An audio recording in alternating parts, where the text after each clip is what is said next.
जय हिंद। स्वागत है आप सभी का एक बार फिर से लक्ष्य के यूट्यूब चैनल पर। और हमारी जो रेगुलर क्लासेस चल रही हैं पॉलिटी से रिलेटेड, उसकी सीरीज़ में आज भी हम बात करेंगे भारत का राष्ट्रपति के विषय में, क्योंकि कल जो क्लास हुई थी उसमें भी हमने भारत के राष्ट्रपति के विषय में बात किया था और उसमें भी जो कुछ महत्वपूर्ण पक्ष है उस पर हम लोगों ने डिस्कस किया था। तो अभी तक का जो भी क्लास हुआ है मैं समझता हूँ कि आप लोगों को बहुत अच्छे से समझ में आया होगा।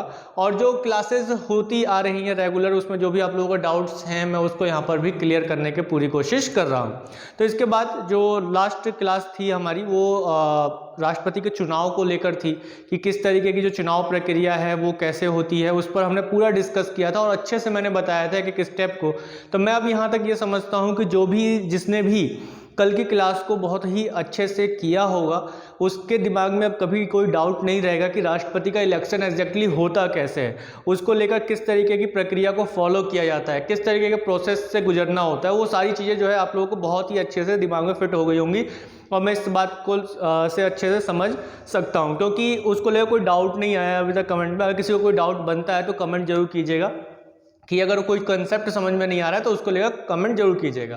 तो चलिए, भारत का राष्ट्रपति के विषय में हम लोग बात कर रहे थे और इसमें मैंने आप लोगों को बताया था कि जो अनुच्छेद 52 से लेकर 78 तक जो है हम लगभग जो है सभी चीज़ों पर एक एक करके बात कर लेंगे। लेकिन उससे पहले अगर हम एक दृष्टि ये डाल लें कि कौन कौन से मेन आर्टिकल्स हैं या अभी तक जो हमने डिस्कस किया है वो, और अब जो हम आगे डिस्कस करने वाले हैं वो, जैसे कि अगर हम देखें तो अनुच्छेद 52 से बात शुरू करते हैं हम लोग आर्टिकल 52 से। तो आर्टिकल 52 जो बताता है वो क्या बताता है, वो ये बताता है कि भारत में राष्ट्रपति का एक पद होगा या राष्ट्रपति के पद का एक प्रावधान किया गया है। इसमें क्या किया गया है, भारत के राष्ट्रपति पद का प्रावधान। ठीक है, इस बात को इसमें बताया गया है कि भारत में जो है एक राष्ट्रपति का पद होगा। क्या होगा, भारत में एक राष्ट्रपति का पद होगा और भारत में राष्ट्रपति के पद होगा। इस बात के इसके कंसेप्ट को जो हमने लिया है वो ब्रिटेन से हमने इसको लिया है कि भारत में जो है एक राष्ट्रपति का पद होगा। जैसे कि इंग्लैंड में, ब्रिटेन में क्या है, वहां पे गणराज्य तो है नहीं, तो वहां पर क्या होगा, हमने जो फर्स्ट क्लास की थी इसकी कि संसदीय शासन व्यवस्था क्या होती है, तो उसमें मैंने आप लोगों को बताया था कि गणराज्य में क्या होगा कि वहां का जो राष्ट्र प्रमुख होगा वो चुनकर आएगा। तो अब हमारे यहाँ जो है चुनकर आने वाला है, लेकिन जो ऐसा पद हो, कैसा पद हो, जैसा कि ब्रिटेन में वहाँ पे राष्ट्र प्रमुख हैं लेकिन वो वंशानुगत है, हमारे यहाँ कैसे आएंगे, चुनकर आएंगे। तो ऐसा ही हमने एक पद लिया कि हमारे यहाँ भी एक राष्ट्राध्यक्ष होगा, क्लियर है, लेकिन वो चुनकर आएगा, ये थोड़ा इससे अलग होगा। लेकिन पद कहाँ से लिया है हमने, ब्रिटेन से लिया है। इसी तरीके से आर्टिकल 53 में किस बात को बताया जाता है, आर्टिकल 53 में बताया गया है, अनुच्छेद 53 में जो बताया गया है वो इस बात को बताया गया है कि जो कार्यपालिका शक्ति है, संघ की जो कार्यपालिका शक्ति है वो किस में निहित है, वो राष्ट्रपति में निहित है। संघ की कार्यपालिका शक्ति, ठीक है, संघ की कार्यपालिका शक्ति किस में निहित है, वो राष्ट्रपति में निहित है। और राष्ट्रपति इन शक्तियों का उपयोग जो है किसके माध्यम से करेगा, अपने अधीनस्थ जो अधिकारी हैं, है ना, उसके माध्यम से अपनी इन शक्तियों का उपयोग करेगा। तो 53 में इस चीज को बताया गया। 52 में जो है एक पद को बताया गया है कि ये एक पद होगा, राष्ट्रपति का पद होगा हमारे यहाँ, और वो किस में बताया गया, 52 में बताया गया है। तो अब इसके बाद हम इस चीज को ही समझते हैं कि जो 52 है, 53 है, इस चीज को हम देख चुके हैं। फिर इसके बाद हमने कल जो डिस्कस किया था कल की क्लास में, वो हमने डिस्कस किया था अनुच्छेद 54 को। अनुच्छेद 54 में क्या बताया गया है, राष्ट्रपति का निर्वाचन, जो राष्ट्रपति का निर्वाचन है उसको हमने देखा था, यानी कि कहा जा सके जो राष्ट्रपति का निर्वाचक मंडल है, निर्वाचक मंडल यानी कि जो राष्ट्रपति को चुनेंगे उसके बारे में बताया गया। यानी कि हमारे यहाँ राष्ट्रपति कैसा होगा, चुना हुआ होगा, वंशानुगत नहीं होगा। अगर हम एक तरीके से देखा जाए तो एक निर्वाचित राष्ट्रपति होगा, निर्वाचित राष्ट्रपति होगा। इस कंसेप्ट को हमने कहाँ से लिया है, इस कंसेप्ट को हमने लिया है यूएसए से, यानी कि संयुक्त राज्य अमेरिका के संविधान से हमने लिया है कि हमारे यहाँ का राष्ट्रपति निर्वाचित होगा। पद हमने कहाँ से लिया, ब्रिटेन से हमने विचार लिया है इसका। और हम चूंकि वंशानुगत नहीं रख सकते थे तो कैसा रखेंगे, निर्वाचित रखेंगे, निर्वाचित राष्ट्रपति रखेंगे, जैसे कि अमेरिका में निर्वाचित होता है। लेकिन वहां पर निर्वाचन जो है प्रत्यक्ष रूप से एक तरीके से देखा जाए तो राष्ट्रपति ही प्रमुख होता है या राष्ट्रपति ही वास्तविक शासक होता है, लेकिन हमें तो नहीं रखना था क्योंकि संसदीय शासन व्यवस्था अपनाई थी हमने। तो इसके लिए जो है हमने निर्वाचित राष्ट्रपति होगा ऐसा तो यूएसए से लिया। फिर इसके बाद हमने बात की थी कि राष्ट्रपति का जो इलेक्शन प्रोसेस है, जो प्रक्रिया है, वो किस में देखा था हमने?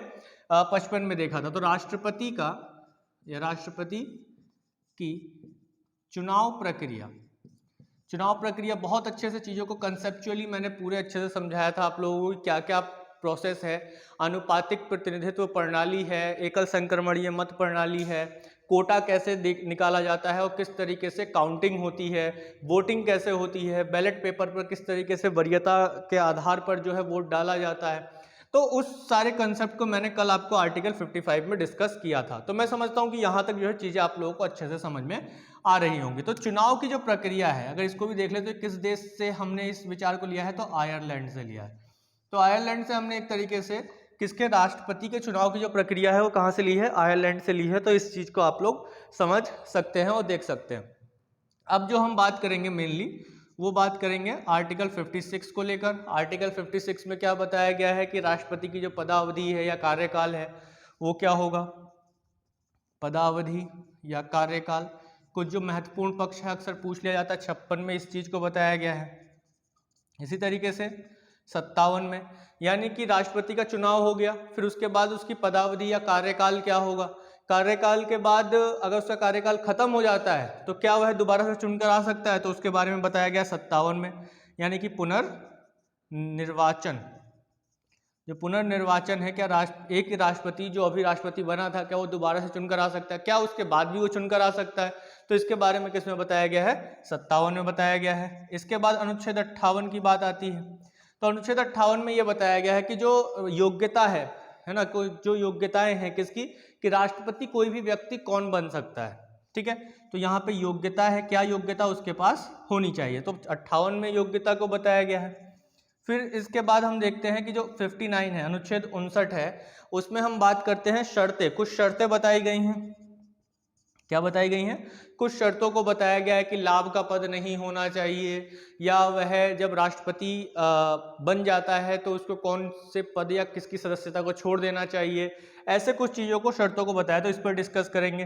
फिर इसके बाद आर्टिकल 60 जो अनुच्छेद 60 है वो किस चीज़ को बताता है? अनुच्छेद 60 बताता है कि जो शपथ है ना, शपथ का क्या प्रोसेस है, यानी शपथ कौन सी लेता है, कौन दिलवाता है, ये चीजें। तो यानी कि ओवरऑल जो कंसेप्चुअल चीजें थी वो आपकी ये वाली थी बहुत ज्यादा, जो चुनाव को लेकर है कि चुनाव क्या है, इसको लेकर मैंने आपको सारी चीजें क्लियर कर दी हैं।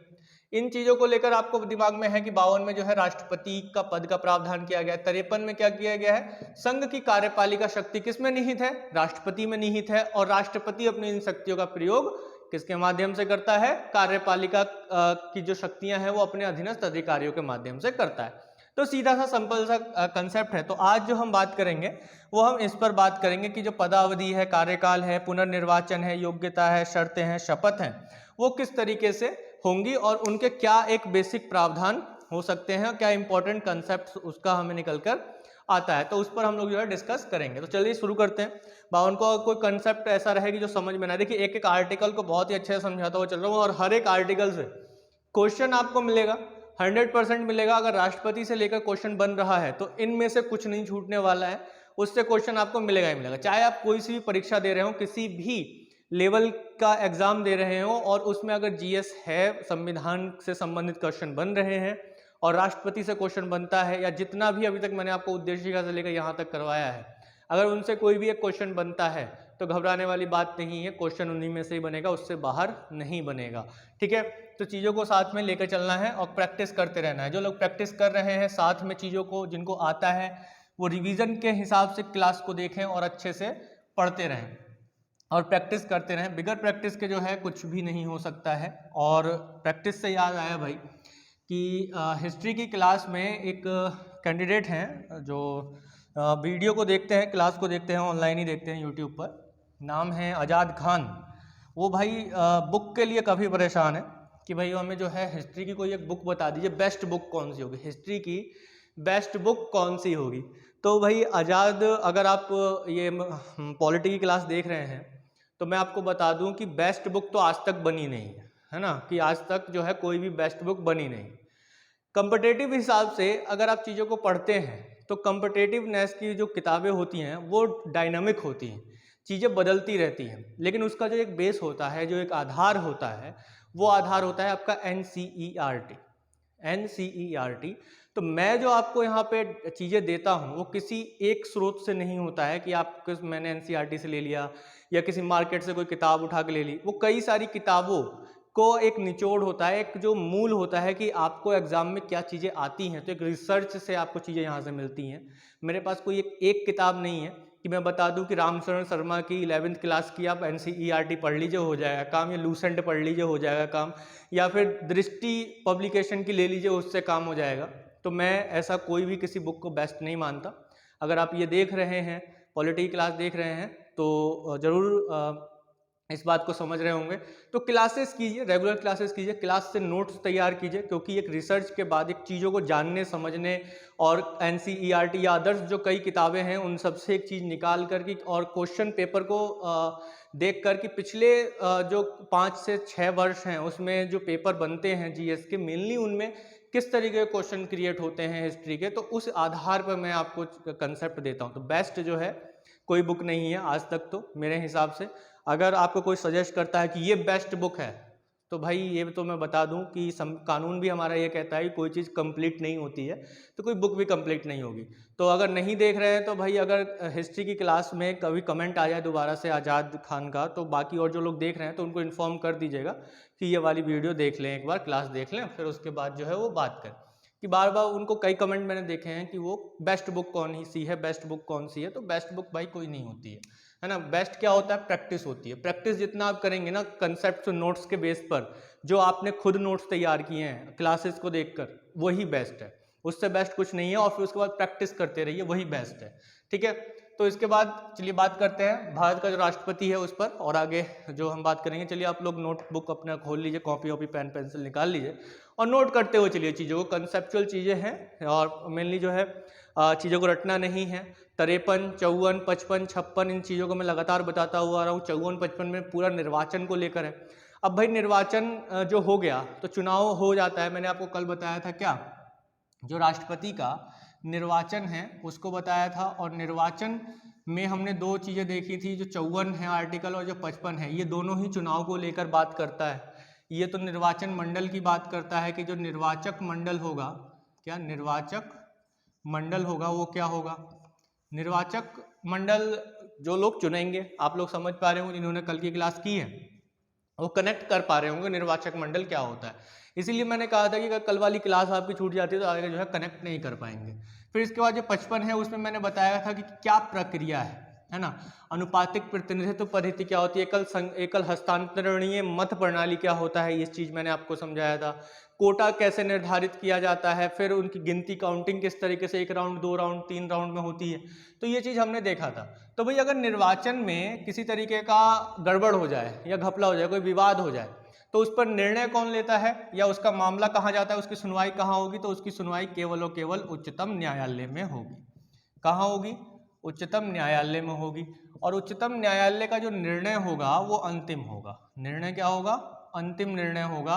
इसके बाद कहीं और दूसरी जगह पर सुनवाई नहीं होगी। यानी कि सुप्रीम कोर्ट ही इस किसी भी तरीके राष्ट्रपति के चुनाव या उपराष्ट्रपति से संबंधित जो चुनाव के मामले हैं वो केवल सुप्रीम कोर्ट ही सुनेगा। किसी तरीके का विवाद हो जाता है कि भाई ये अवैध रूप से वोट जीते, चुनाव जीते हैं वगैरह, जैसे भी कोई भी विवाद हो जाए तो उसके लिए जो फैसला होता है वो कहाँ होता है? सुप्रीम कोर्ट में होता है। और उस सुप्रीम कोर्ट का फैसला अंतिम फैसला होगा।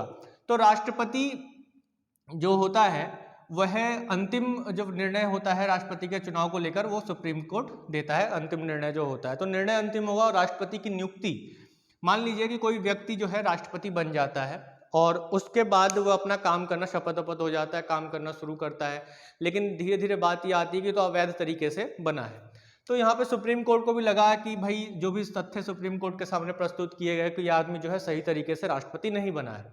लेकिन उस दौरान, अपने काम के दौरान जो है जो राष्ट्रपति बना था व्यक्ति, उसने जो है कई सारे निर्णय भी लिए, कई सारे काम भी किए हैं, कई विधेयक पर हस्ताक्षर भी कर दिए हैं। तब क्या होगा? तब जो है क्या उसका वो काम अवैध होगा या वैध होगा? तो अंतिम निर्णय जो दिया सुप्रीम कोर्ट ने, तो उसमें तो उस व्यक्ति को अवैध बता दिया, लेकिन जो उसके द्वारा किए गए कार्य हैं वह अवैध नहीं होंगे। इस बात को ध्यान रखिएगा, अवैध नहीं होंगे। किसके द्वारा किए गए कार्य?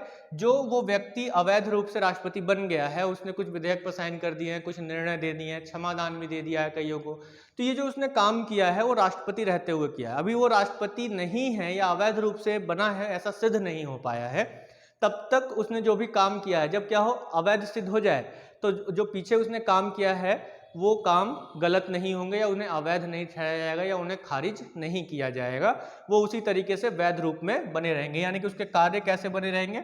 वैध कार्य बने रहेंगे, यानी कि लीगल काम होते, लीगल के रूप में काम होता रहेगा। तो यहाँ तक जो है बात आपके समझ में आ जानी चाहिए कि राष्ट्र जो निर्णय है, अंतिम निर्णय चुनाव को लेकर, निर्वाचन को लेकर जो विवाद है वो सुप्रीम कोर्ट में सुना जाएगा और इसका निर्णय अंतिम होगा। और राष्ट्रपति को अगर, या राष्ट्रपति जो बना है व्यक्ति, उसको सुप्रीम कोर्ट उसको अवैध घोषित करता है, अवैध कि ये व्यक्ति गलत तरीके से राष्ट्रपति बना है, तो उसके द्वारा किए गए जो कार्य हैं वो अवैध नहीं होंगे। सीधा और सटीक बात है। एक बात और ध्यान में रखिएगा कि सुप्रीम कोर्ट में इस बात पर मामला नहीं ले जाया जा सकता है कि जो निर्वाचक मंडल है या कोई भी जो मान लीजिए संसद का कोई सदस्य है, संसद सदस्य है और उसकी जो है सीट खाली है ना, वो सीट पर नहीं है, यानी कह सकते हैं कि वो अनुपस्थित है या किसी वजह से वोट नहीं डाल पाया है या फिर उसकी मृत्यु हो गई है तो इस वजह से नहीं है, यानी कोई एक सीट खाली है। या फिर क्या हो कि जो राज्य विधानसभा है, किसी राज्य में क्या है राष्ट्रपति शासन लगा हुआ है, राष्ट्रपति शासन लगा हुआ है किसी राज्य में, तो अब उस राज्य के जो भी विधायक हैं वो तो सत्ता में है नहीं, उनके पास ये पावर है नहीं क्योंकि वहां पे राष्ट्रपति शासन लगा हुआ है। अब राष्ट्रपति शासन लगा हुआ है तो उस राज्य का कोई भी जो एमएलए है, अब एमएलए कोई रहेगा नहीं तो वो वोट डालने नहीं आ सकता है। तो यहाँ पर राष्ट्रपति का चुनाव रोका नहीं जाएगा कि पहले वहाँ से राष्ट्रपति शासन हटाया जाए या फिर कहा जा सकता है कि वहाँ पर दोबारा से इलेक्शन करवाया जाए, लोगों को चुनकर लाया जाए, तब उसके बाद चुनाव हो, या फिर पहले जो एक सदस्य संसद का नहीं है या कोई सदस्य संसद का नहीं है वो मृत्यु हो गई है या फिर अब वो बर्खास्त कर दिया गया, सदस्यता बर्खास्त कर दी गई है, तो भी इस आधार पर उच्चतम न्यायालय में क्या नहीं किया जा सकता है, अपील नहीं की जा सकती है कि उस व्यक्ति के ना होने की वजह से जो है ये चुनाव अवैध होगा। तो ऐसा नहीं किया जा सकता, चाहे कोई हो या ना हो, एक तय सीमा पर जो एक डेट डिसाइड की गई है उस डेट पर जो है राष्ट्रपति का चुनाव हो जाना चाहिए। और यह अधिसूचना कौन जारी करता है? अधिसूचना चुनाव आयोग जारी करता है राष्ट्रपति के चुनाव को लेकर।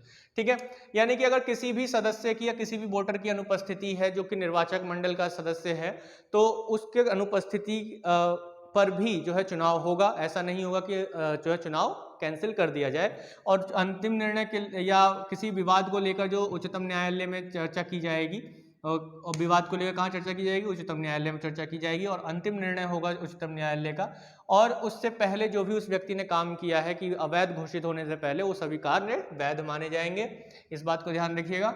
और इसके साथ ही इस बात पर उच्चतम न्यायालय में अपील नहीं डाली जा सकती कि इतने लोगों ने जो है वोट नहीं दिया।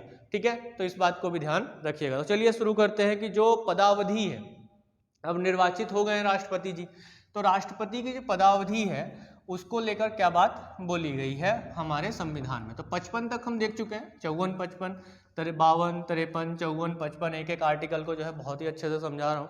इसके बाद जो राष्ट्रपति की पदावधि है, जो भारत के राष्ट्रपति हैं, जो पदावधि या फिर कहा जाए कार्यकाल, तो जो कार्यकाल है वो कार्यकाल आर्टिकल 56 में बताया गया है। किसमें बताया गया है? 56 में बताया गया है। तो कार्यकाल कितना है जी? कार्यकाल है 5 वर्ष का, सीधा सा कंसेप्ट है, 5 वर्ष का कार्यकाल है। एज का कोई बाउंडेशन नहीं है, यहाँ पे एज नहीं रखी गई कि 65 वर्ष तक, 70 वर्ष तक, 75 वर्ष तक, एज कुछ नहीं है। कार्यकाल जो होगा, पूरा पदावधि जो होगी नॉर्मल, वो सामान्य रूप से कितनी होगी? 5 वर्ष होगी। इसके अलावा अगर वह पद को त्यागना चाहे तो त्याग सकता है। क्या देकर? त्याग पत्र देकर, रिजाइन देकर। ठीक है, त्याग पत्र देकर कर सकता है। त्याग पत्र किसको देगा? उपराष्ट्रपति को देगा। किसको देगा? उपराष्ट्रपति को देगा। ठीक है, बात समझ में आ रही है? उपराष्ट्रपति को ये त्याग पत्र देगा। ऐसे उपराष्ट्रपति को त्याग पत्र देना होता है तो राष्ट्रपति को देता है। तो त्याग पत्र किसे देगा? उपराष्ट्रपति को देगा। कई बार प्रश्न पूछा गया है। ठीक है, देखिए ये उपराष्ट्रपति को त्याग पत्र देगा, इस बात से लेकर एक वाक्य याद आ गया, एक कहानी याद आ गई। ये कहानी जो है 1969 से है कि देखिए 1967 में क्या हुआ था, 1967 में डॉक्टर जाकिर हुसैन भारत के पहले मुस्लिम राष्ट्रपति हैं। डॉक्टर जाकिर हुसैन, ये भारत के राष्ट्रपति बने थे। ये लगभग 2 साल 10 महीने या 10 दिन, लगभग इतने जो है 2 साल के आसपास ही जो है ये रह पाए। उसके बाद इनकी मृत्यु हो गई और मृत्यु के बाद जो है 1969 में राष्ट्रपति के चुनाव फिर से किए गए। लेकिन उस दौरान, जिस दौरान ये राष्ट्रपति थे, उपराष्ट्रपति के रूप में थे बीवी गिरी। बीवी गिरी जो है उस समय कौन थे? उपराष्ट्रपति थे। 1969 में जब चुनाव हुआ, किसका? राष्ट्रपति का चुनाव हुआ, तो 2 कैंडिडेट खड़े थे। 2 कैंडिडेट खड़े किए। कांग्रेस जो थी उस समय, जो सत्ता में थी, कांग्रेस ने अपना कैंडिडेट खड़ा किया नीलम संजीवा रेड्डी। नीलम संजीवा रेड्डी। तो जो नीलम संजीवा रेड्डी है वो कैंडिडेट उन्होंने खड़ा किया कांग्रेस ने। हालांकि उस समय जो इंदिरा गांधी प्रधानमंत्री हैं तो वो नहीं चाह रही हैं कि नीलम संजीवा रेड्डी जो हैं वो राष्ट्रपति बने, लेकिन जो इंदिरा गांधी है, जो कांग्रेस है, वो चाह रहा है कि नीलम संजीवा रेड्डी राष्ट्रपति बने। यानी कि जो सिंडिकेट है, कांग्रेस का एक सिंडिकेट है जो ये चाहता है कि नीलम संजीवा रेड्डी कौन बने? राष्ट्रपति बने। लेकिन इंदिरा गांधी नहीं चाहती हैं, क्योंकि इंदिरा गांधी और नीलम संजीवा रेड्डी के बीच जो किसी बात को लेकर एक तकरार सी बनी हुई थी, या कहा जा सकता है कि एक विवाद सा बना हुआ था। तो इस वजह से नीलम संजीवा रेड्डी को इंदिरा गांधी नहीं चाहती थी कि वो राष्ट्रपति बने। लेकिन कांग्रेस का जो सिंडिकेट है वो ये चाहता था कि कोई ऐसा व्यक्ति जो है राष्ट्रपति बनाया जाए जो इंदिरा गांधी को कंट्रोल रख सके, उस पर नियंत्रण रख सके। तो उन्होंने नीलम संजीवा रेड्डी को कांग्रेस ने समर्थन किया। लेकिन इंदिरा गांधी ने वीवी गिरी को कहा कि तुम जो है चुनाव लड़ो। वीवी गिरी को उन्होंने चुनाव लड़ने के लिए कहा। अब वीवी गिरी भी जो है तैयार हो जाते हैं कि हाँ ठीक है हम चुनाव लड़ेंगे, लेकिन वो ऑलरेडी जो है राष्ट्रपति की अनुपस्थिति में उपराष्ट्रपति थे, तो राष्ट्रपति बन चुके हैं। तो अब क्या होता है कि यहाँ पर जो वीवी गिरी हैं उनको चुनाव लड़ने के लिए क्या करना पड़ता है कि अब उन्हें त्यागपत्र देना है, अपने पद से त्यागपत्र देना है। किससे? उपराष्ट्रपति के पद से उन्हें त्यागपत्र देना है। लेकिन अब यहाँ पर क्या हुआ कि जो खुद वो एक तो राष्ट्रपति भी खुद हैं और उपराष्ट्रपति भी खुद हैं, तो अब इसके बाद वो त्यागपत्र दे तो किसे दे? ठीक है, यानी कि अगर वह चुनाव लड़ना चाहते हैं, किसका? राष्ट्रपति का चुनाव लड़ना चाहते हैं, तो पहले राष्ट्रपति के पद से उन्हें इस्तीफा देना होगा। तो अब इसके लिए वो देखते हैं कि जो उपराष्ट्रपति है वो तो अब है नहीं, क्योंकि उपराष्ट्रपति तो ये खुद ही हैं और राष्ट्रपति के पद पर हैं। तो अब उन्होंने क्या किया कि उपराष्ट्रपति के कार्यालय में गए और फिर उसके बाद उन्होंने एक दिन तो लेटर टाइप करवाया कि भाई मैं जो है उपराष्ट्रपति के पद से जो है इस्तीफा देता हूँ। फिर उसके बाद उन्होंने इस्तीफा जो है अपना राष्ट्रपति के कार्यालय में पहुंचाया। फिर अगले दिन जो है खुद ही जाकर राष्ट्रपति बनकर उन्होंने उसको रिसीव भी किया। और इसके बाद क्या हुआ कि वह वीवी गिरी फिर उसके बाद अब वो चुनाव में उतरते हैं और इंदिरा गांधी ने केवल पार्लियामेंट में ये कहा कि आप सभी लोग जो है अपने अंतरात्मा की आवाज़ सुनकर क्या करें कि राष्ट्रपति वीवी गिरी को जो है वोट दे, या फिर जो आपको मन करता है, यानी कि आप अपने अंतरात्मा की आवाज़ सुने कि किसको जो है राष्ट्रपति बनाना है। तो उस समय ये पहली बार हुआ था कि जिसको सत्ता में जो है पार्टी है वो अगर जिसको समर्थन कर रही है वो हार जाती है, और जो सत्ता में जिसका समर्थन नहीं कर रही है वो जीत जाती है। यानी कि जो वीवी गिरी है वो जो है जीत जाते हैं और राष्ट्रपति बन जाते हैं। तो ये एक त्याग पत्र को लेकर कहानी थी कि राष्ट्रपति उपराष्ट्रपति को त्याग पत्र दे सकता है, उपराष्ट्रपति और राष्ट्रपति उपराष्ट्रपति को और उपराष्ट्रपति राष्ट्रपति को त्याग पत्र दे सकता है। तो इस तरीके के वाक्य होते रहे हैं हमारे देश में कि खुद ही ये उपराष्ट्रपति थे और राष्ट्रपति भी थे। चुनाव लड़ना था तो इन्होंने खुद ही लेटर टाइप किया, इस्तीफा रेजिग्नेशन लेटर, और खुद ही जाकर रिसीव भी किया राष्ट्रपति बन के। तो यहाँ पर हम देखते हैं कि जो कार्यकाल है वो 5 वर्ष का होता है सामान्यतः, और त्यागपत्र के माध्यम से भी राष्ट्रपति अपना पद त्याग सकते हैं, वो उपराष्ट्रपति को त्यागपत्र देना होगा। इसके अलावा हम देखते हैं कि महाभियोग की प्रक्रिया के द्वारा भी राष्ट्रपति को हटाया जा सकता है, जिसका जिक्र जो है वो अनुच्छेद 61 में किया गया है। और आर्टिकल 61 को देखेंगे, महाभियोग को देखेंगे, तब समझेंगे कि इसमें क्या और प्रावधान किए गए हैं। इसके अलावा हम देखते हैं कि इसमें जो बात की गई है कि राष्ट्रपति का पद रिक्त है, अगर राष्ट्रपति का पद खाली है और उपराष्ट्रपति राष्ट्रपति बनते हैं, ठीक है, तो तब तक नया राष्ट्रपति पद ग्रहण ना कर ले तब तक जो है वह उपराष्ट्रपति को पद नहीं छोड़ना होगा राष्ट्रपति का। या फिर जो राष्ट्रपति हैं, है ना, अभी मान लीजिए कि कोई ए नाम के राष्ट्रपति हैं और उनका टर्म पूरा हो गया, मान लीजिए पूरा 5 वर्ष उनका हो गया है, लेकिन किसी वजह से चुनाव नहीं हो पा रहे हैं, तो 5 वर्ष से ज़्यादा भी जो है तब तक बने रहेंगे पद पर जब तक कि अगर कोई भी दूसरा व्यक्ति या नया जो प्रेसिडेंट है, न्यू प्रेसिडेंट है, वो आकर पद ग्रहण ना कर ले।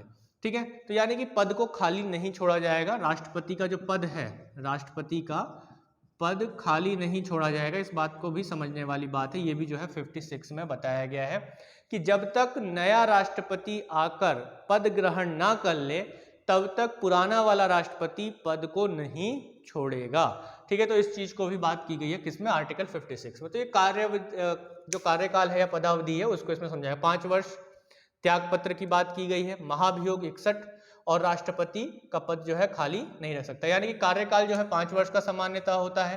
त्यागपत्र के माध्यम से भी वह छोड़ सकते हैं, जो कि उपराष्ट्रपति को त्यागपत्र दे सकते हैं। महाभियोग के माध्यम से उन्हें पद से हटाया जा सकता है राष्ट्रपति को, और राष्ट्रपति का पद जो है कभी भी खाली नहीं छोड़ा जाएगा, ऐसा व्यवस्था की गई है। इसके बाद अगर हम पुनर्निर्वाचन की बात करते हैं, 56 ये हो गया। अब मुझे लगता है कि आप लोगों को समझ में आ ही गया होगा कि क्या है 56 में कार्यकाल या पदावधि क्या है। तो कोई रॉकेट साइंस नहीं है, चीज़ों को अगर आप एज अ कैंडिडेट समझ रहे हैं, एक चीज़ों को समझ रहे हैं और आपके मन में इस बात की जिज्ञासा नहीं है कि कोई एंटरटेनमेंट मिलेगा, तो आप अच्छी एजुकेशन को ले रहे हैं। लेकिन अगर आप ये सोच रहे हैं कि कुछ एंटरटेनमेंट होना चाहिए, तो एंटरटेनमेंट तो नहीं मिलने वाला भी। ठीक है, इसके बाद पुनर्निर्वाचन है ना, क्या बोला गया, पुनर्निर्वाचन। तो भाई पुनर्निर्वाचन में कोई रॉकेट साइंस नहीं है, ये 57 में बताया गया, आर्टिकल 57 में बताया गया, अभी मैंने आपको पीछे बताया।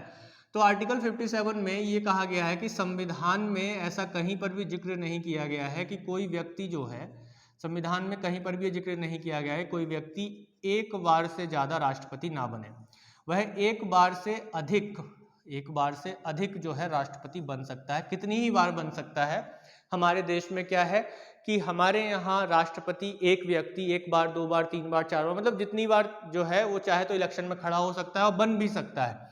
लेकिन अगर हम यहाँ पर थोड़ा सा ये देखें कि जो यूएसए है, यूएसए का टर्म थोड़ा सा अलग होता है। अगर हम संयुक्त राज्य अमेरिका से तुलना करें तो यूएसए में केवल 2 बार ही कोई व्यक्ति वहाँ का, अमेरिका का राष्ट्रपति बन सकता है। तो पुनर्निर्वाचन की जो है प्रक्रिया को किसमें बताया गया, कंसेप्ट को किसमें बताया गया, आर्टिकल 57 में बताया गया। ऐसी हवा में नहीं है बात। ठीक है, 57 में स्पष्ट रूप से लिखा गया, क्या लिखा गया है कि संविधान में इस बात का जिक्र है कि कोई व्यक्ति जो है कितनी ही बार राष्ट्रपति बन सकता है।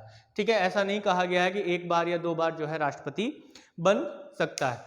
तो यहाँ पर जो है कई सारी चीज़ें आती हैं कि अभी तक के इतिहास में अगर देखा जाए तो बाबूजी राजेंद्र प्रसाद यानी कहा जा सकता है, डॉक्टर राजेंद्र प्रसाद जो है वही ऐसे एकमात्र राष्ट्रपति हैं जो 2 बार राष्ट्रपति बने हैं।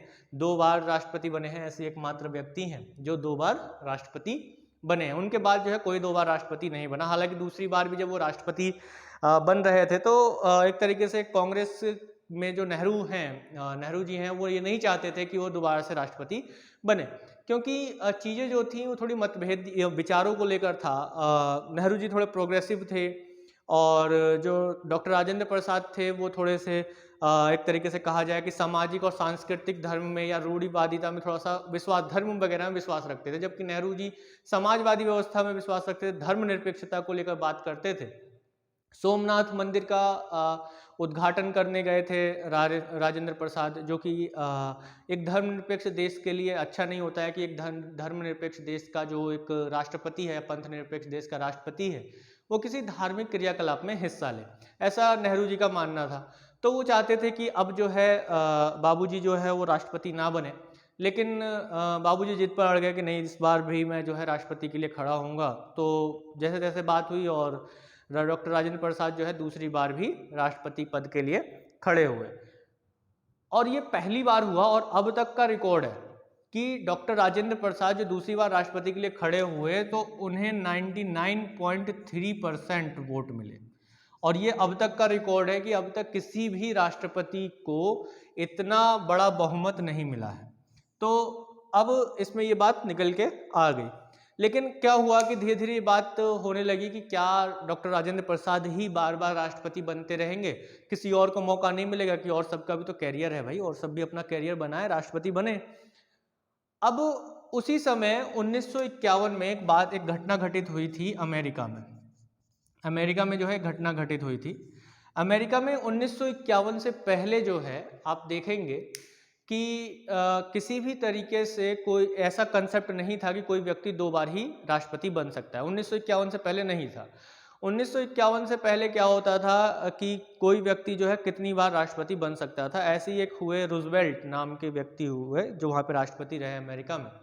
वो 4 बार जो है राष्ट्रपति बन चुके थे उनके कार्यकाल। जब उनकी मृत्यु हुई तभी जो है वो पद से हटे, तो ये कंसेप्ट वहाँ आया। फिर उसके बाद वहाँ की जो कांग्रेस है, कांग्रेस मतलब वहाँ की संसद को कहा जाता है, कांग्रेस अमेरिका की संसद को, तो उन्होंने डिसाइड किया कि जो एक व्यक्ति जो राष्ट्रपति है वो 2 बार ही बनना चाहिए अपने पूरे जीवन काल में, जो है वो 2 बार ही राष्ट्रपति बने। ऐसा हमें कंसेप्ट लाना होगा, नहीं तो भाई बाकी सबका जो कैरियर है वो तो धरा का धरा ही रह जाएगा ना, केवल एक ही व्यक्ति राष्ट्रपति बनता रहेगा। सभी को मौका मिलना चाहिए राष्ट्रपति बनने का। तो अमेरिका में 1951 में क्या हुआ कि एक 22वां संविधान संशोधन किया गया वहाँ के संविधान में, और 22वें संविधान संशोधन के द्वारा क्या किया गया कि ये कर दिया गया कि कोई एक व्यक्ति जो है 2 बार ही राष्ट्रपति बनेगा। ठीक है, तो ये कंसेप्ट कर दिया गया। अब ये देखा गया कि 1951 में तो उस समय ये हुआ ही था।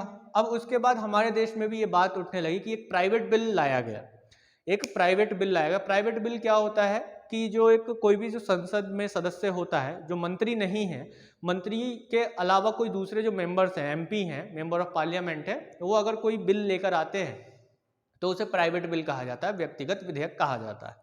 तो कोई एक व्यक्तिगत विधेयक लेकर आया और उसमें ये कहा गया कि भाई हमें भी जो है अमेरिका की तरह किसी भी व्यक्ति के लिए राष्ट्रपति बनने का अधिकार 2 बार कर देना चाहिए कि अपने जीवन काल में 2 ही बार बने।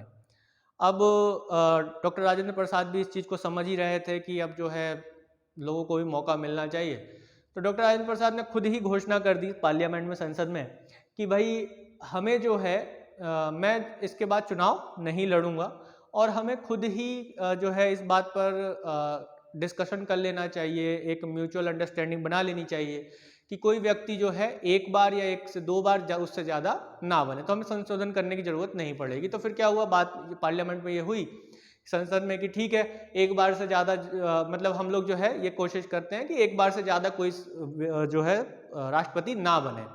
ठीक है, 1 बार से ज़्यादा राष्ट्रपति ना बने, या फिर बने तो फिर 2 बार बन जाए, उससे ज़्यादा ना बने। हम अपने आप में ही जो है इस चीज़ को देखेंगे। तो उसके बाद से हम अब तक देखते हैं कि अभी तक जो है कोई भी व्यक्ति एक तरीके से कहा जा सकता है कि 2 बार राष्ट्रपति नहीं हुआ है, केवल डॉक्टर राजेंद्र प्रसाद ही हुए। तो ये कंसेप्ट जो है 2 बार का यूएसए में देखा जाता है और हमारे यहाँ भी हो जाता अगर एक म्यूचुअल अंडरस्टैंडिंग नहीं बनती, हमारी पार्लियामेंट के लोग एक तरीके से नहीं समझते इस बात को, तो ये हो जाता हमारे यहाँ भी कि 2 बार ही हो सकते, संशोधन तो हो ही जाता कम से कम। चलिए, तो इसके बाद अब हम लोग देख लेते हैं कि जो राष्ट्रपति की योग्यताएं हैं वो क्या है ना। राष्ट्रपति का जो योग्यता है वो किस तरीके से हमें देखने को मिलता है कि जो आर्टिकल 58 में बताया गया, कोई व्यक्ति अगर राष्ट्रपति बनता है तो उसके पास क्या योग्यताएं होनी चाहिए। तो मैं समझता हूँ कि यहाँ तक जो है आपको चीज़ें समझ में आ रही होंगी, और जो कहानियाँ हैं या जो घटनाएं हैं वो ऐसी भी नहीं है कि हवा में है, आप इसे आराम से ध्यान में रख सकते हैं। और ये चीज़ें हुई हैं दुनिया में, विश्व में, तो आप आराम से याद रख सकते हैं, कोई भी रटने वाली चीज़ है ही नहीं।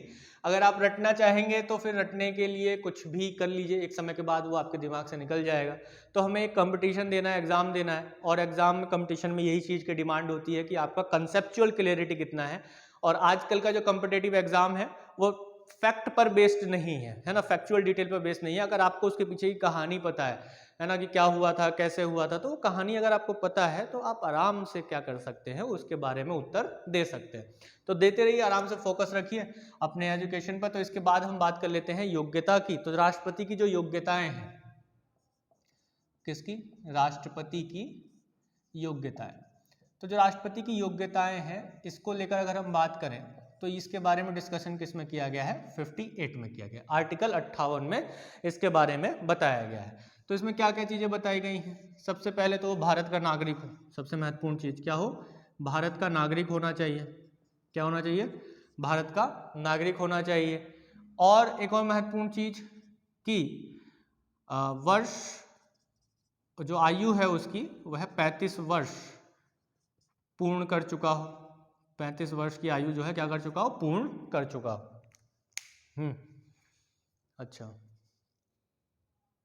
नहीं, देखो कोई भी विदेशी जो भारत का नागरिक है वो राष्ट्रपति बन सकता है है ना। कोई विदेशी, अब वो विदेशी थोड़ी रहा, अगर उसने भारत की नागरिकता ले ली है तो वो क्या हो गया, वो भारत का नागरिक हो गया। सीधा सा कंसेप्ट है ना। सीधा सा कंसेप्ट क्या है कि भारत का नागरिक होना चाहिए। कोई विदेशी व्यक्ति एक सही तरीके से भारत की नागरिकता को ग्रहण कर लेता है तो वह भी राष्ट्रपति के लिए चुनाव लड़ सकता है। इनफैक्ट राष्ट्रपति का चुनाव जो है आम व्यक्ति भी लड़ सकता है, लेकिन उसके लिए कुछ जो कंडीशंस दी गई हैं उस पर हम बात करेंगे अभी। तो 35 वर्ष की आयु पर पूरी कर चुका हो और इसके साथ ही वह लोकसभा का सदस्य निर्वाचित होने की योग्यता रखता हो। लोकसभा का सदस्य निर्वाचित होने की योग्यता रखता हो, ठीक है। यानी कि उसके अंदर इतनी योग्यता हो कि वो राष्ट्रपति जो लोकसभा है उसका सदस्य निर्वाचित होने की योग्यता, एमपी बनने की योग्यता रखता हो, है ना। मेंबर ऑफ पार्लियामेंट, या कह सकते हैं कि मुख्य रूप से मेंबर पार्लियामेंट में भी मेंबर ऑफ किसका, लोकसभा में, लोकसभा का मेंबर जो है होने की योग्यता रखता हो। लोअर हाउस जो है हमारा निम्न सदन है उसकी सदस्यता लेने की योग्यता उसके अंतर्गत हो, चुने जाने का योग्यता उसके अंतर्गत हो। तो ये चीज देखी गई। इसके बाद जो बात है वो लाभ का पद ना हो उसके पास, लाभ का पद नहीं होना चाहिए उसके पास, है ना। लाभ का पद क्या होता है ना, लाभ का जो पद है वो नहीं होना चाहिए उसके पास। लाभ के पद को लेकर जो कंसेप्ट है वो हम देखते हैं संविधान में जो है 102 और 191 में बताया गया। 102 का 1A और 191 का 1A।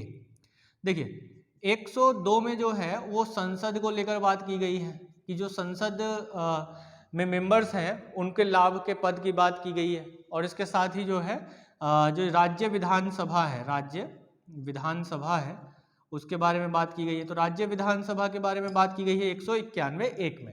देखिए लाभ के पद का उल्लेख संविधान में तो है लेकिन इसको परिभाषित नहीं किया गया है। तो इसको कुछ इस तरीके से लिया जाता है कि लाभ का पद क्या होगा, लाभ का पद वो होगा जिसमें कोई सरकारी वेतन भत्ता या फिर किसी भी तरीके की सुविधाओं को लेता होगा, तो लाभ का पद है। तो इस तरीके से हम देखते हैं कि लाभ के पद पर कौन लोग नहीं होते हैं, है ना। लाभ के पद पर कौन लोग नहीं माने जाते हैं, तो यानी लाभ का पद मतलब सीधा सा इस बात से ध्यान रखिएगा कि उसको किसी भी तरीके से वो राज्य या फिर जो संघ है यानी केंद्र है उसमें सेवा में ना लगा हो, यानी कि उसको वहां से किसी भी तरीके का वेतन भत्ता या किसी भी तरीके की उपलब्धियां उसे हासिल ना होती हो। तो लाभ के पद पर कौन लोग नहीं है, ये भी प्रश्न अक्सर पूछा जाता है कि लाभ के पद पर किस किस को नहीं माना जाता है। तो राष्ट्रपति को नहीं माना जाता है लाभ के पद पर, उपराष्ट्रपति को लाभ के पद पर नहीं माना जाता है, इस बात को भी ध्यान रखिएगा।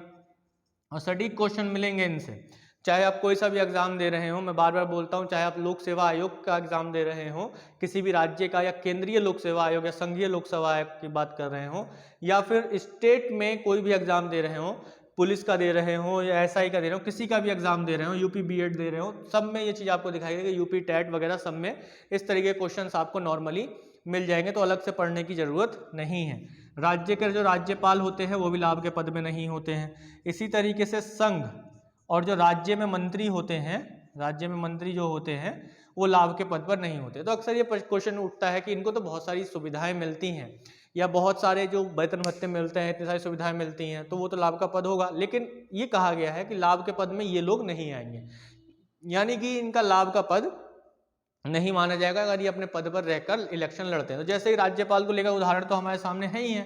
जैसे अभी वर्तमान में राष्ट्रपति कौन है भारत के, रामनाथ कोविंद जो है, कोविंद ये भारत के राष्ट्रपति है वर्तमान में। 2017 में इलेक्शन हुआ था तो ये जीते थे। इनके सामने कौन खड़े थे, मीरा कुमार खड़ी थी, है ना। रामनाथ कोविंद के सामने मीरा कुमार खड़ी थी। तो यहाँ पर हम क्या देखते हैं कि जो रामनाथ कोविंद हैं वो राज्यपाल थे कहाँ के, जब ये राष्ट्रपति बने तो ये बिहार के राज्यपाल थे। तो इनका पद जो है क्या है, लाभ का पद नहीं।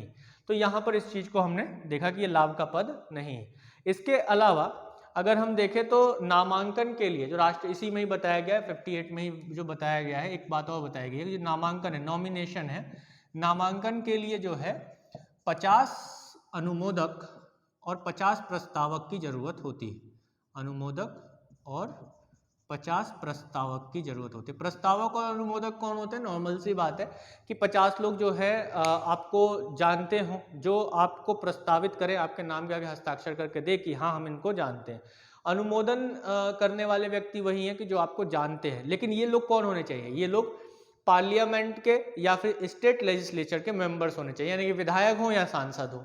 ठीक है, तो ये चीज़ इसमें दी गई है। और इसके अलावा जो इनको एक जमानत राशि जमा करनी होती है, तो जमानत राशि जो है अभी 15,000 की गई है, जो कहाँ जमा करनी पड़ती है, आरबीआई के खजाने में जमा करनी होती है, आरबीआई में जमा करनी होती है 15,000 रुपये, ये किया गया। देखिए 1997 तक का क्या कंसेप्ट है, 1997 तक क्या किया गया था, 1997 तक ये 50 और 50 नहीं थे, ये कितने कितने थे, 97 तक 10-10 थे, यानी 10 अनुमोदक और 10 प्रस्तावक थे। और ये जो जमानत राशि है ये मात्र 2,500 रुपये थी, यानी 2,500 रुपये थी। ऐसा क्यों किया गया, 1997 में राष्ट्रपति और उपराष्ट्रपति चुनाव अधिनियम, चुनाव या इलेक्शन अधिनियम 1951 में क्या किया गया, संशोधन किया गया था। 1997 में संशोधन करके क्या कर दिया गया कि इसे 50 अनुमोदक 50 प्रस्तावक कर दिए गए और राशि को बढ़ाकर 15,000 कर दिया गया। ऐसा क्यों किया गया, क्योंकि 1997 तक ये देखा जा रहा था कि जो व्यक्ति मतलब कि सीरियस लोग नहीं हैं राष्ट्रपति नहीं बनने के लिए, लेकिन राष्ट्रपति का पद बहुत ही गरिमामय पद है और हमारे देश में एक तरीके से कहा जाए तो भारत का प्रथम नागरिक है, राज्य प्रमुख होता है राष्ट्रपति। तो अब यहाँ पर क्या होता था कि वो लोग भी जो मतलब 10-10 MP या MLA को जानते थे, वो 2,500 रुपये कोई बड़ी बात नहीं थी, वो लोग भी जो है नामांकन कर देते थे, चुनाव लड़ते थे। अब क्या होता था कि उनको जो है एक सीट भी, मतलब कि जो लोग उनको अनुमोदित या प्रस्तावित भी करते थे तो वो लोग भी उनको वोट नहीं डालते थे, तो क्या होता था कि उनकी जमानत जब्त हो जाती थी। और इस तरीके से ये देखा जाता था कि राष्ट्रपति का जो पद है, जो इलेक्शन है, वो एक तरीके से मजाक का केंद्र बन जाता था। यानी कि ऐसे लोगों को जो सीरियस नहीं है उनको हतोत्साहित करने के लिए या उनको खत्म करने के लिए कि 50 अनुमोदक और 50 प्रस्तावक हों और 15,000 जो जमानत राशि जमा कर सकें। ये तो चलो 15,000 तो आजकल कोई बड़ी बात नहीं है, लेकिन इन लोगों को, इतने लोगों को लेकर आना जो है वो अपने आप में एक बहुत बड़ी बात होती है। तो इतने लोगों को नहीं लेकर आ पाए कोई भी ऐसा आदमी जो इनको सपोर्ट कर दे, है ना। तो यहाँ पर जो है एक तरीके से देखा गया 1997 में ऐसे लोगों को हटाने के लिए जो मतलब ऐसी सेखी मारने के लिए घुस जाते थे कि हम तो राष्ट्रपति का चुनाव लड़ेंगे, लेकिन जो लोग उनको अनुमोदित या प्रस्तावित करते थे वही लोग भी उनको वोट नहीं डालते थे। और एक और बात ध्यान रखिएगा, अगर जो टोटल वैध मत हैं, कुल जो वैध मत हैं, है ना, वैध मत कल मैंने बताया था कोटा निर्धारित होता है इसी से, कुल वैध मत अपॉन नंबर ऑफ वैकेंसीज +1, फिर सबका +1। ठीक है, तो जो कुल वैध मत हैं, अगर किसी को कुल वैध मतों का 1/6 नहीं मिलता है ना, 1/6 भी नहीं मिलता है, कितना, 1/6 भी नहीं मिलता है, इससे कम मिलता है, तो क्या होगा कि उसकी जमानत राशि को जो है जब्त कर लिया जाएगा। सीधा सा कंसेप्ट बात है।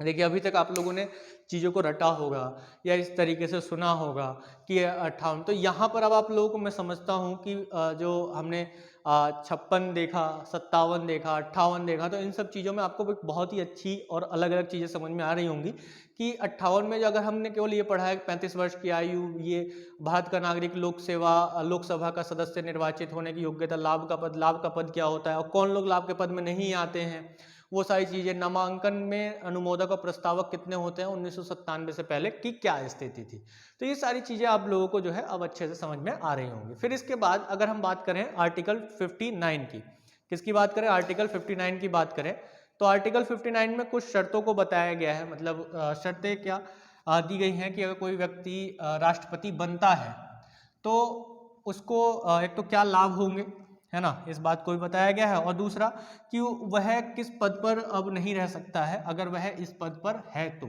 जैसे कि अगर आर्टिकल 59 में हम लोग बात करें, या अगर एक बार मैं फिर से इस चीज़ को और दोहरा देता हूँ, बता देता हूँ, आप लोगों को कोई डाउट हो कमेंट में जरूर डालना और उसको मैं अगले क्लास में जरूर बताऊँगा। और शेयर कर दीजिए ज़्यादा से ज़्यादा, आपको कुछ चीज़ अच्छे समझ में आ रही हो तो लाइक जरूर कीजिए, और जो लोग देखते हैं ज़्यादातर वो लाइक नहीं करते, लाइक कर दीजिए, और जिन लोगों ने अभी तक शेयर नहीं किया शेयर भी कर दीजिए, और जो लोग पहली बार देख रहे हैं वो सब्सक्राइब कर दीजिए। ठीक है, तो मैं ये आप लोग तो जानते ही हैं, इतने समझदार ही हैं। चलिए, तो इसके बाद देख लेते हैं आर्टिकल 59। आर्टिकल 59 में जो है शर्तें बताई गई हैं, कुछ क्या बताई गई हैं, शर्तें, जो किसमें है, आर्टिकल 59 में, यानी कि 59 में इस चीज़ों को, इन शर्तों को बताया गया है।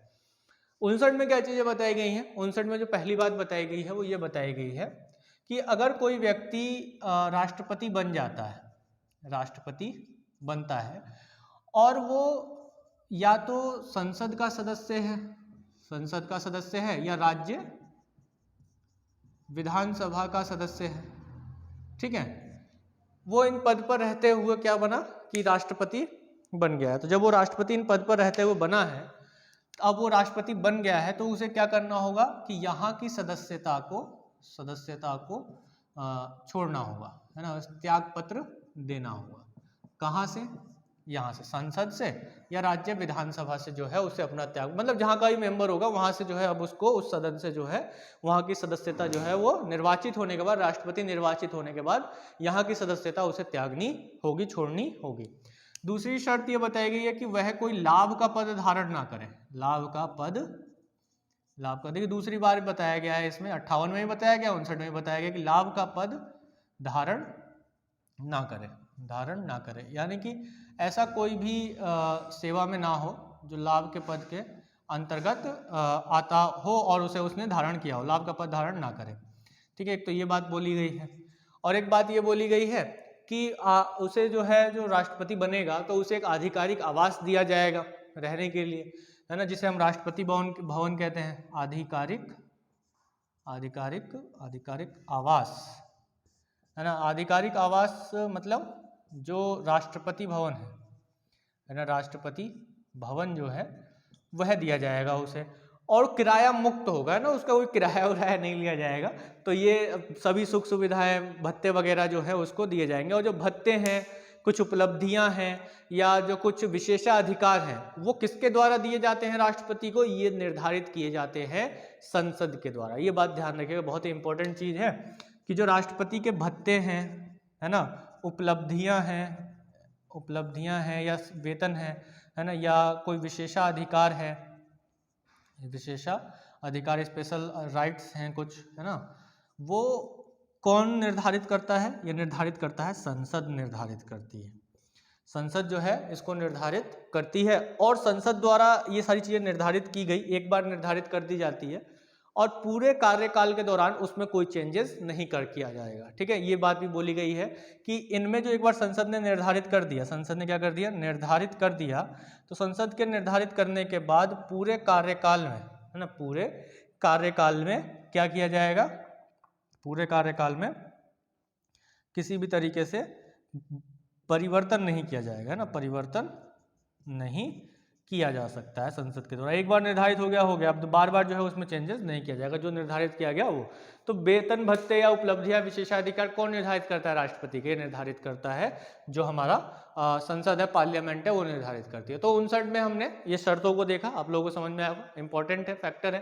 तो एक तरीके से 52, 53, 54, 55, 56, 57, 58, 59 तक हम चीज को देख रहे हैं, और आप लोगों को यहाँ तक समझ में आ भी रहा है, ठीक है। चलिए, तो अब आगे जो बढ़ते हैं, अगला है 60, जो 60 है, आर्टिकल 60 जो है, अनुच्छेद 60 जो है, वो क्या चीज को बताता है? सिंपल कंसेप्ट है, कोई रॉकेट साइंस नहीं है। मैंने आप लोगों को शुरू में बताया है कि ये शपथ को बताता है। किसको बताता है?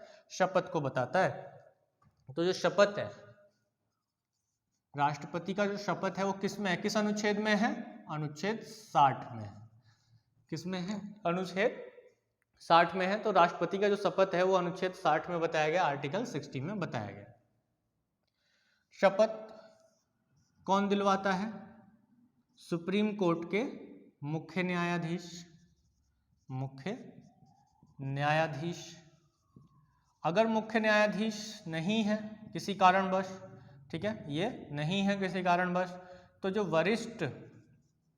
वरिष्ठ न्यायाधीश होंगे वह शपथ दिलवाएंगे। तो ऐसा तो है नहीं कि वरिष्ठ न्यायाधीश नहीं होगा, अगर एक भी होगा तो वरिष्ठ ही होगा, ठीक है।